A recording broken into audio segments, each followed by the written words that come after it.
To bid farewell, अलविदा कहना।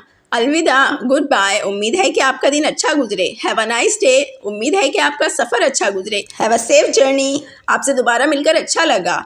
It was nice seeing you again, आपसे दोबारा मिलने का इश्तियाक रहेगा। I look forward to seeing you again. अपना ख्याल रखिएगा। टेक केयर, शब बखैर, गुड नाइट। इनफॉर्मल या गैर रस्मी, खुदा हाफिज़ या बाय वगैरह।